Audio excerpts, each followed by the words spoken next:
I'm really excited to be bringing you a look inside the latest rule books for Against Darkness. These are 2 volumes, Tome 1 and 2, entitled Treacheries of the Troublesome Towns. This one is a living town generator for Against Darkness for characters of any level.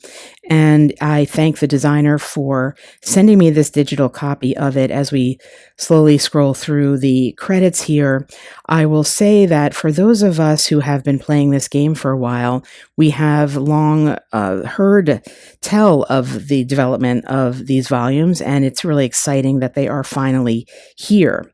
You'll note something that I don't really think has been shown before or stated before in this game, which is that it is compatible with OSR and D20 based games. And I think that this is a way of making explicit, which those of us who play a lot of For Against Darkness already know, which is that it's slowly developing into like a solo RPG rule set. And here, as we'll see, there is explicit discussion of For Against Darkness in that way. As we come up upon the table of contents here, I am going to say that what I show you in this video from both volumes is going to be selective, both in terms of the overall content for the length of the video, but also because some of the material is meant to be discovered as a surprise through play, and I don't want to give away any spoilers. I think you'll note here, see this notion here about converting to D20 games and converting from D20 games for Against Darkness. So again, a whole discussion about that. There is also a discussion on running chased games, and I know that that's a bit of conversation in the forums about whether or not the material is going to be family friendly. This video will be family friendly. I'm not going to be discussing any of the material that is not family friendly, although as we scroll through the table of contents, you could perhaps see that there are some rules that are involved with things that may be not G-rated, but I'm going to keep this G-rated because that's also how I play the game. And we continue to see that there's a villain section here, as well as some tables for weirder towns. And I'm not sure how much we'll get into the detail on that, but I will focus here on what we've got. So Tome 1 is going to be covering the basic and advanced rules to generate the towns, and then Tome 2 is going to hold the vast majority of the tables, as well as the Book of Secrets. So this is the secret information that you are meant to discover during play, and therefore I will not be sharing it in this video. You do need both Tomes 1 and 2 to play. So in this volume, we have the overview as well as the town generation, and then the extensive section on new rules as well as advanced rules. The situational rules are more complex, and they cover things that you may or may not. They're sort of optional rules like thieving or buying houses, commerce, or actually even getting married. There are rules for factions here, and we already saw the chapter on that. There's going to be a chapter on villains as well as tables for weirder towns. And then the essential Tome 2, which we will look at in this video, is going to give you the secrets, the mysteries that the game provides for you, event tables that you will be discovering during the course of play. And they also, both of them have various sidebars that will suggest to you plot hooks and things of this nature. And it says here that this opens up new ways to play For Against Darkness, and indeed, it really does do that. And you could see explicitly here the designer is saying that it is providing you with information to play it as a solo RPG. Whereas the core for AD focuses on dungeon crawls, this focuses on social simulation, urban plots, and crime. And indeed, there is a lot in here. So, moving along here, we could see there is a section here on keeping things family friendly or not, and indeed an entire chapter about that. As I said, I'm not going to get into that here, but it is available to you as a way to modify this content. And then the note that there's no such thing as an official or unofficial rule. we know if we play For Against Darkness that you can mix in things, you can play with multiple books at one time. You can choose to have your party do overland as well as dungeon crawls, etc. And that is part of the flexibility of the game itself. And then it says here is a note that you can also modify the level of foes and threats by 1 or even 2 to kind of keep things easier and maybe have the threat of death be a little bit less. And of course, there are things that do not yet exist, typical of this game. I don't think the Unchased Underworld and Urban book has been created yet, but it is referenced here, and hopefully it will be a future offering. And it says you don't need that to play this. There is this concept of dice off that says this expression is used throughout the book. It means that if several options are possible, you can roll a die for each one and the highest one wins. So again, giving you a little bit more control explicitly as a kind of game master over creating your session. What's the goal? The Troublesome Towns are adventure locales, not the boring nameless towns your party used to go to. You are going to be exploring this town, engaging with its inhabitants, maybe leaving it for a dungeon and then coming back to it. So your town can persist over time and grow. And it says there's no longer a safe behind-the-scenes step between adventures. You go to your town, you pay for shelter, and you face the consequences. You can really do anything in the town that you want, and they can be as big or as small as you wish. You choose the size. They're designed with the same granularity as a typical dungeon, so you could have rooms with particular content or not. You have people in the towns, but it says that the scope of the towns may overwhelm you if you attempt to map every little corner. Consider a town like a place where your party comes and goes, a living place that evolves and changes between adventures. What is different from dungeon delving? Well, you're going to play this book like you play any dungeon. You're going to move around a map, explore rooms, and interact with the inhabitants, except that in the towns, most of them don't want to kill you, though they do want your gold. So you are not necessarily, you're cautioned against just going through and trying to attack people because that would have consequence. And in this sense, there's also lasting consequences. So they are persistent, and that is tracked using these faction points for helping groups or hindering them. And that is how you keep track of how you are relating to the town. One of the strengths of 4AD is its simplicity. It's streamlined very much. Like 4AD itself, this is a toy box. We give you consistent system that uses the pieces, but you can use it as you wish. Use it for an urban campaign or as a filler between dungeons, a place to rest, stock your gold, and live a few crazy moments. You can decide that your previous dungeons are part of it or not. And it gives you the opportunity of mixing it up with other books and upgrading existing towns. There is an undercity under the town, which is like a big dungeon, and there are default rules for exploring the Undercity with the sewers and the catacombs and things, and it suggests to you what tables from other books could work with that. It says in this book, many encounters can generate quests or are themselves the result of quests, so it's going to direct you to engage with certain shops and NPCs and have social dynamics of interaction. So you're going to be keeping track, if you wish, of this to have your adventures tracked and maintain the living map while also allowing your party's narrative to emerge as it writes itself. So we're going to take a look at some of the basic rules, starting with the chapter on generating towns. And you'll see that, again, there is the overcity and the undercity. So we have a overcity made of things like town blocks or city blocks and everything that happens above the surface, and then the undercity, which is essentially like generating the random dungeons for the basic For Against Darkness. And the book's premises are important to look at for a moment. It rests upon some literary classics, and they are cited here. And we've got the concept that everybody is sort of greedy and double-crossing, and that all the adventurers are spendthrift wastrels. So they are going to be just not cautious planners or miserly, let's put it that way. And finally, that all the gods are uncaring. And so this is going to give you a feel for the material that is here. This is not gentle by any means.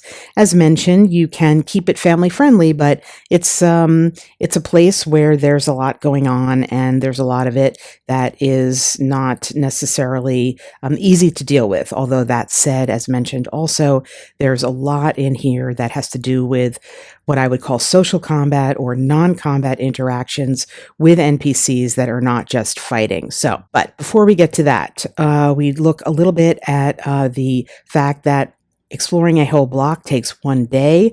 What a tile is, a tile can have buildings, streets, as well as impassable areas, and you're going to be creating these randomly by rolling on the appropriate town tile table, just like it has rooms in 4AD. And you have buildings that you can roll on. They can be connected by doors, windows, balconies, and stairways, as well as hatches, which are going to lead to the Undercity. And there are upper stories and windows, and you can have note that the tables are all in Tome 2, and the subtables are in both tomes. So the like many of the For Against Darkness material, tables will refer you to other tables that may be in the book you're using or in another book. And we have a step-by-step guide here to generating the town, beginning with just a tile and then extending to putting down gates. The optional rules are in these grayed out boxes. So for example, if you have dark waters, you can create some waterside borders for your town. And then you decide how you're going to walk through the town and create the map as you go. And there is a useful little flowchart here, the Hamlet generation flowchart, that is going to walk you through the steps of doing it. And it does take you kind of in a loop, as you can see here, to go around and then sort of come back and continue to create the map icons, the rooms, and then at the end of the block there is perhaps a mansion, and then you go back to the town tile table and you sort of start over again by rolling up more material for your town. You can have towns of any size, and it explains to you what that actually means.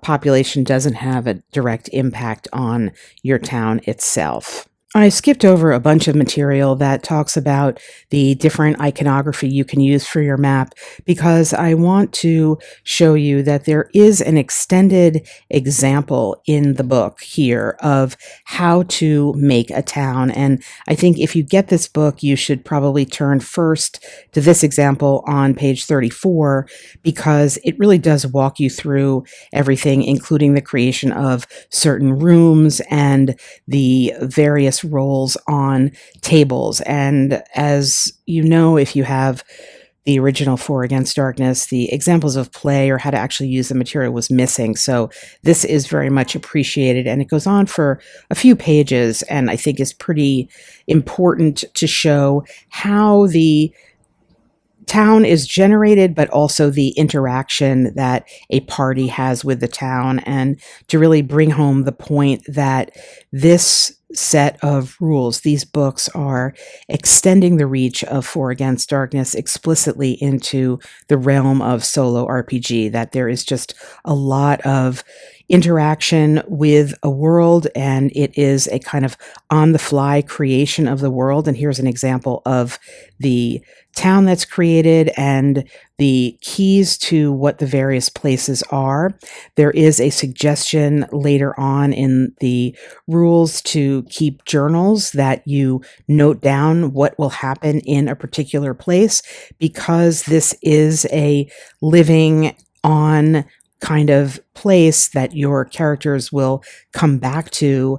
They will go and have adventures, they will come back, and you should have some memory of what has happened in the town, and a way to do that is through journaling. There are some new rules here, although it starts with a rule that has been presented elsewhere, which is the highest character level rule, or HCL, that gives you a way of adjusting the difficulty or levels of things that you encounter based on your own party. And there are some rules about when to do that adjustment. And it will explain what the purpose is in having an adjustment of that. There are also some discussion of adjusting for party size, because some of the other rule books have given rules to play with, say, a single monster, or excuse me, a single part PC, or to play with bigger parties. And there's a big section on NPCs here, because again, in these rules, you are interacting with a lot of things that are not just sort of monsters or enemies, and there is a lot of non-combat interaction. And so there's NPC personality rules here. There's there's rules for giving details to the NPCs to help explain what they are and how you would interact with them. And again, keeping a log or a journal for keeping track of your quests, as well as the people that you have interacted with and the relationships that you have established, is pretty important. There's new reactions, again, that go along with the idea that other things can happen. So you could befriend somebody, or you could bully them, maybe capture a monster. Somebody might be begging you for something. You could have a bribery reaction to try to get something.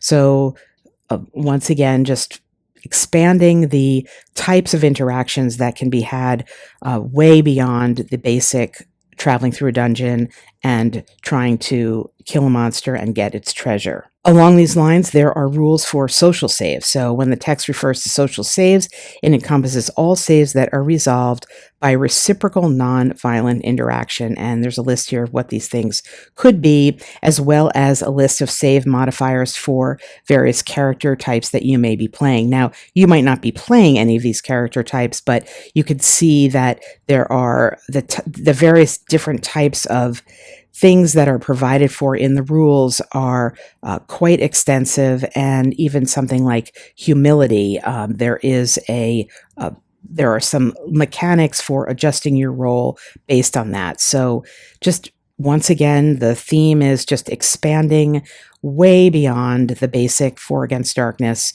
to a solo RPG system with rules for that.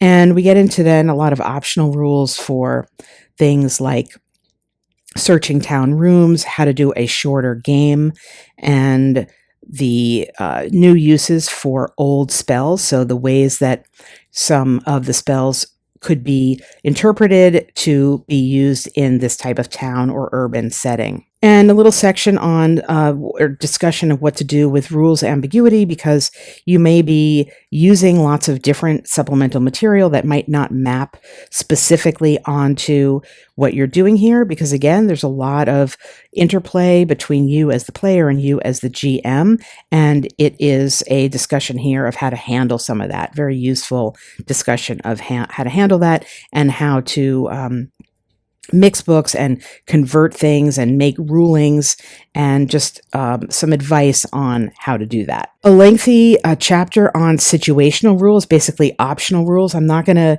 go into great detail about all of this due to length of this video, but there are just a lot of situational rules that we can look back at the table of contents to see here all the variety of things that are offered, including, as indicated, discussion of how to convert to D20 games and how to convert from D20 games to 4 Against Darkness, thus opening up the possibility of using tons of other source material into your 4 Against Darkness game, and things like friendship and hirelings, and if you want to change your identity, for example, if you want to deal with some mercenary guards or stolen goods, just a ton of additional optional rules for your 4 Against Darkness game. As mentioned, book number 2 is the volume, and we'll take a look at the cover of it and the